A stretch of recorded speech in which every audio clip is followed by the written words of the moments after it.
지난번 아까 조국 전 대표 만나서 말씀하셨던 그 얘기처럼 이번에 대법 확정 판결을 받으셨어요. 무죄 확정 선고가 내려졌는데 뭐 심경이 좀 하실 말씀이 많으실 것 같은데 지금 네. 어떠셨습니까? 딱 확정 판결 딱 이제 끝났다.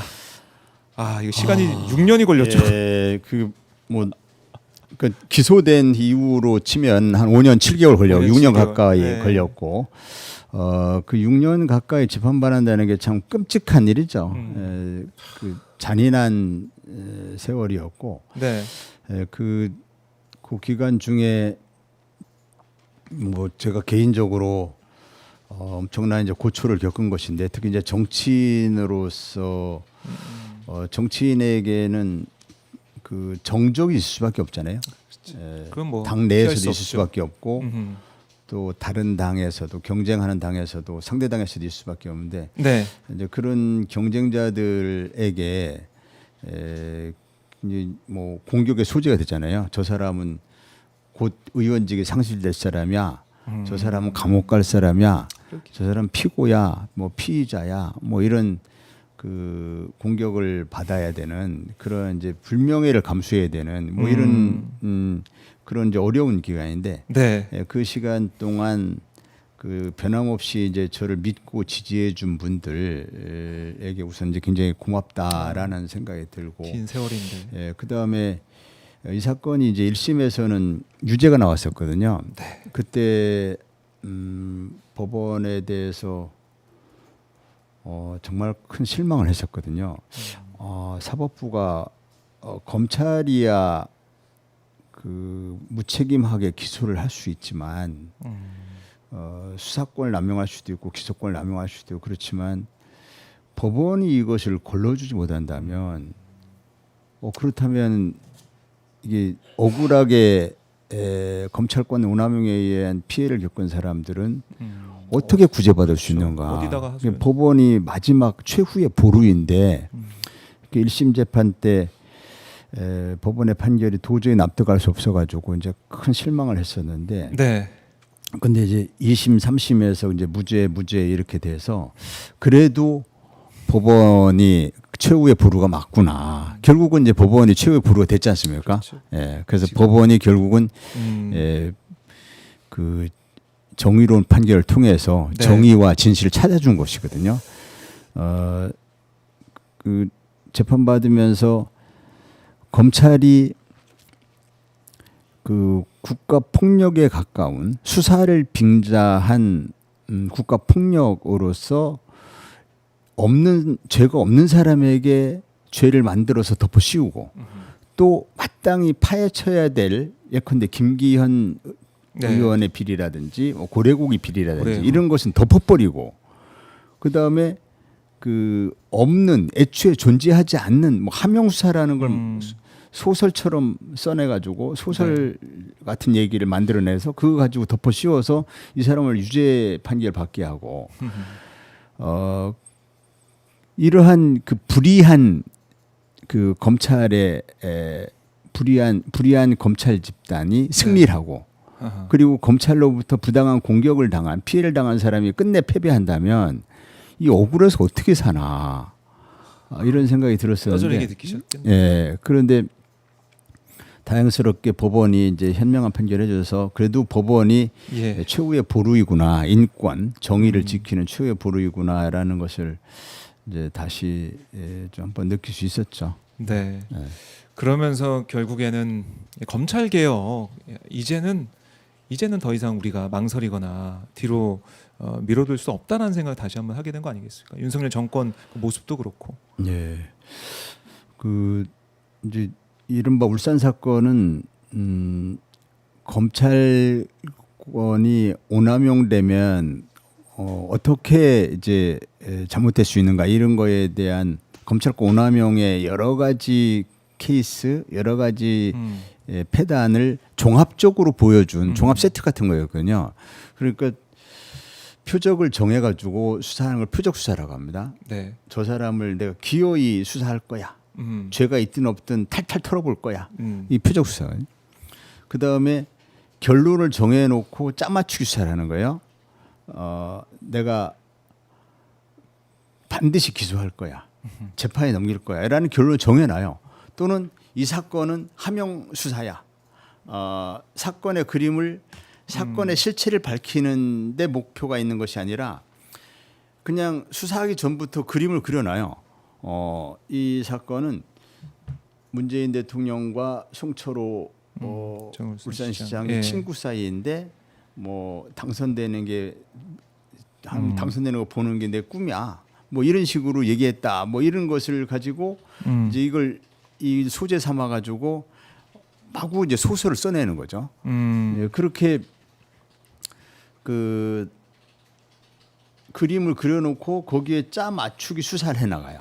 네, 예, 이런 표적 수사, 짜 맞추기 수사. 그 다음에 수사를 해보니까 이게 본인들이 그 애초 그렸던 그림하고 영 아니다 싶어도 그냥 보복 기소를 해버려요. 나중에 무죄 나오더라도 무죄 그냥 나오면 어쩔 수 없지만 기소해서 6년을 이 자신들이 그 수사 과정에서 여러 가지 진술을 조작하고 또 그 사람들을 나중에 법정으로 전부 증인으로 불러가지고 온갖 협박을 하거나 또는 이 검사들의 현란한 법기술을 활용해가지고 법원으로 하여금 헷갈리게 만드는 거죠. 이 검사 얘기가 맞을 수도 있겠네. 뭐 이렇게 그 법원으로 하여금 혼동스럽게 만들어서 그래서 법원이 자칫하면 이제 오판을 하기도 하는 거예요. 제1심에서 그랬던 것처럼 이거 유죄가 맞는 것 같은데 하고 오판을 하게 만들어서 그래서 오판이 되면 다행이고 뭐 무죄 나오면 어쩔 수 없지 뭐. 무죄가 뭐 그 법원이 생각이 달라가지고 무죄 낸 건데 뭐 이렇게 얘기하면 되지 뭐. 그러니까요. 그게 검사들의 마인드라는 그래서 생각이 들고. 그래서 검사들에게 반드시 책임을 물어야 됩니다. 반드시 책임을 물어야 돼요. 저는 이번 사건의 검사들에게 반드시 책임을 물을 건데요. 당시 울산지검에 시작되는데 울산지검 검사장 그다음에 울산지검 사건을 중앙지검으로 가져와서부터 수사를 담당한 중앙지검의 공안부장 이런 사람들이 실무 책임자이고 이걸 뭐 총괄해서 이 수사를 이끌고 기소를 명령하고 한 사람은 윤석열이었거든요. 당시 윤석열 검찰총장이 이 사건에 사실 윤석열 총장이 노렸던 노림수는 문재인 전 대통령과 조국 그 민정수석이었거든요. 그러니까 하명 수사라고 하는 그 프레임을 짜가지고 그걸로 이제 이 사건을 기소를 하고 대대적으로 언론 플레이하고 하면 그러면은 그 2020년 총선에서 민주당이 크게 불리할 것이다. 그래서 민주당이 질 것이다. 그러면 검찰 개혁은 무산될 것이다. 이런 거. 그 다음에 그 윤석열은 중앙지검장에서 이제 두 단계를 뛰어넘어서 검찰총장이 되면서 그러면서 이제 망상을 갖게 된 거거든요. 내가 대통령도 될 수 있는 거 아니야? 그리고 이제 주변에서 부추겨가지고 윤석열 대통령을 만들 수 있다. 이제 거칠 것이 없다고 생각한 거죠. 그래서 그 당시에 뭐 대호 프로젝트 하면서 윤석열 대통령만의 프로젝트가 있었다라는 얘기들이 있잖아요. 그렇습니다. 그때 윤석열이 생각한 가장 강력한 자신의 정치적 라이벌을 조국으로 생각한 거죠. 조국을 제거할 수 있는 거죠. 그다음에 문재인 정부를 막 공격을 하면 문재인 정권에 대한 반대로부터 자신이 영웅으로 이렇게 평가받을 수 있는 거죠. 영웅으로 들을 수 있겠구나. 그러면 맞서는 사람. 그러면은 그 문재인 정권 반대하는 사람들로부터 강력한 지지를 받게 되면 뭐 그 힘으로 내가 대통령 될 수 있는 거 아니야? 이렇게 생각했던 것이잖아요. 그래서 그러한 그 윤석열과 그 윤석열의 지시를 받아서 그 실행에 옮긴 그 검사들, 정치 검사들 이 사람들을 반드시 책임을 물어야 되죠. 그러네. 아직도 이제 갈 길이 머네요. 여기에 대한 단죄가 꼭 있어야 된다라는 거고. 그러다 보니까 이제 검찰 개혁, 뭐 조국 전 대표의 수사, 가족을 다 이제 수사했던 그런 모습과 또 의원님의 이 사건과 그다음 뭐 수없이 많은 예가 있습니다. 검찰 개혁의 필요성은 뭐 아무리 강조해도 참 지나침이 없는 그런 상황들인데 이번에는 해낼 수 있겠죠? 어떻게 보십니까? 이번에 검찰 개혁은 그 이렇게 하늘이 돕는 것 같은 느낌이 들더라고요. 그래서 사실 지금까지 제가 검찰 개혁을 뭐 주장해온 역사를 보면 뭐 한 20년도 넘었어요. 그런데 이번에는 좀 하늘의 기운, 정말 뭐 우주의 기운이 모아지는 느낌이 드는데 예. 가장 큰 1등 공신은 이제 윤석열이죠. 윤석열이 이제 검찰총장 예. 시절 또 대통령 시절 이렇게 이 검찰권이 어떻게 남용될 수 있는지를 이제 윤석열이 보여줬거든요. 그리고 이제 대한민국 국민들이 검사에 대한 환상이 완전히 이제 사라지는 뭐 이런 걸 예. 보여줬어요. 그리고 윤석열이 내란을 일으키면서 불법 계엄 또 내란 이런 걸 하면서 그 당시 심우정 검찰총장 등 검찰 수뇌부가 여기 연루될 수밖에 없게 만들었거든요. 그래서 검찰 개혁에 대한 검찰총장을 중심으로 이제 어떤 검찰총장을 중심으로 검찰 전체가 검찰 개혁에 저항을 해야 되는데 이 저항의 구심점이 사라진 거예요. 그래서 검찰이 지금 이제 저항할 어떤 그런 그 힘을 못 갖고 있는 거죠. 검찰이 이제 기진맥진한 상황이죠.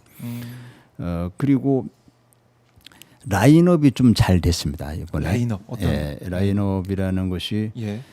그 민주당 내 당의 이제 당 대표 또 검찰개혁 TF의 단장 뭐 이런 사람들이 이번에 이제 당 대표 선거를 하면서 정청래 당 대표와 또 당시 박찬대 전 원내대표가 서로 경쟁적으로 검찰 개혁을 빨리 하겠다 했거든요. 추석 전에 마무리 짓겠다 이렇게 하면서 그러면서 누가 되든 그렇게 될 수 있었지만 그 중에 그 일반적으로 조금 더 강성이라고 평가받는 정청래 당 대표가 검찰 개혁을 반드시 하겠다. 추석 전에 하겠다 이렇게 그 주장한 당 대표가 있고 또 그러다 보니까. 제가 볼 때 민주당 내에서 법조인 비법조인을 통틀어서 검찰 개혁에 가장 강성인 가장 좀 철저한 신념이 투철한 그 의원을 몇 분 꼽으라면 민형배, 김용민 이런 분들이거든요. 맞아요. 근데 지금 검찰 개혁 TF의 단장을 맡은 분들이 지금은 민형배 의원이고 지금 그 직전에는 김용민 의원이었어요. 그렇네요. 그래서 그 라인업이 잘 갖춰져 있다.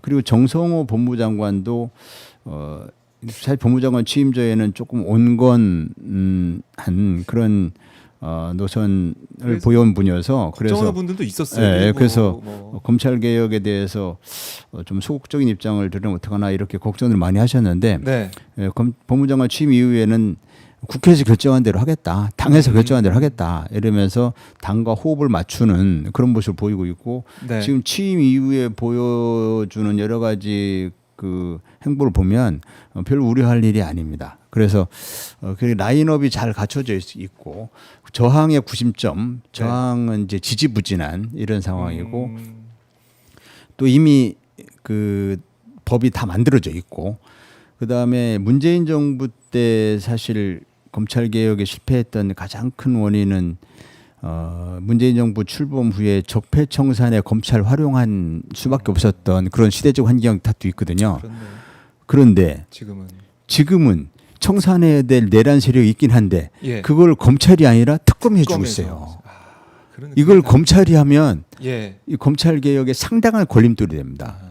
내란 세력 청산 열심히 하고 있는 검찰을 해체하라고. 그렇죠. 못하죠 또. 이게 잘 안 되잖아요. 그런데 지금은 3대 특검 이게 너무 활발하게 수사를 잘 해주고 있어서 그래서 그 검찰이 해체되고 수사와 기소가 분리될 수 있는 아주 천재 이루의 기회를 만났다 이렇게 보는 것이죠. 천재 이루의 기회를 만났다. 이번에는 절대 실패하지 않는다. 물러서지 절대 않는다. 실패하지 않을 것 같습니다.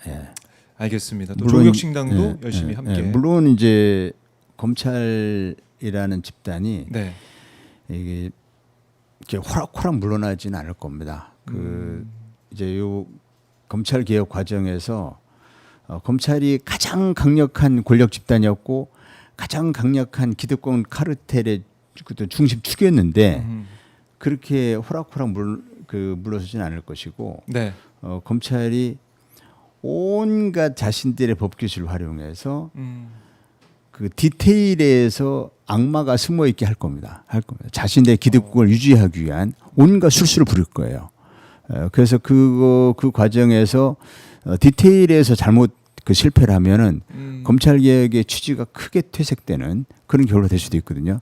그거 잘 봐야겠네요. 예, 그래서 그런 부분을 잘 봐야 되지만 대세는 이미 뭐 그 큰 그 변수가 없을 것이다. 저는 이렇게 보는데 네. 디테일을 잘 챙겨봐야 한다 이렇게 보고 있습니다. 그래요. 네. 박지원 의원이 오늘도 한 라디오에 나가가지고 조국혁신당 지선 전에 민주당과 합당의 미래가 있다 이런 말씀을 또 하셨네. 왜 계속 나오는 방송마다 이런 말씀을 하시? 예, 제가 뭐 여쭤봤듯이 예. 여기에 대한 답은 뭐 이미 네네네. 아까 말씀드린 것처럼 네. 민주 진보 진영이 다음 정권에서 그 정권 재창출을 해야 되는데 다음 대선에서 다음 대선 정권 재창출을 해서는 다당제 정치 연합이 정권 재창출의 가능성이 가장 높이고 다당제 정치 연합이 가능한 정치 지형을 위해서 조국 신당이 해야 할 일이 있다. 다시 양당제로 가는 것이 것은 좀 저는 근시안적이다 이렇게 봅니다. 네, 알겠습니다. 이렇게 좀 정리를 해보고요. 아까 뭐 김건희가 오늘 뭐 특검 소환도 이제 받고 있는 그런 시간이기도 한데 윤석열의 지금 모습, 김건희의 모습은 좀 어떻게 보고 계십니까? 총평을 들어보면. 그 윤석열은 좀 어떤 망상에 여전히. 사로잡혀 있다가 내가 검찰권으로 못할 게 없다. 네. 이렇게 검찰권으로 대통령도 이제 됐으니까 사실 윤석열의 집권 과정은 검찰 쿠데타라고 볼 수 있지 않습니까? 검찰 쿠데타의 가장 큰 피해자가 이제 조국 대표였고, 네. 그래서 그런 이제 검찰권으로 정권까지 이제 찬탈할 수 있었던 이제 그런 과정을 이제 윤석열 이제 보여준 거죠. 그렇지만 결국 그 이제 비참한 말로를 맞이하게 됐는데 그 이게 하늘의 그물 천망회해 소위불루라는 그런 그 고사성어가 있는데 하늘의 그물이 좀 엉성한 것 같아도 결국 그 잡을 건 다 잡는다, 놓치지 않는다. 그런데 그게 이제 순리라는 거죠. 순리대로.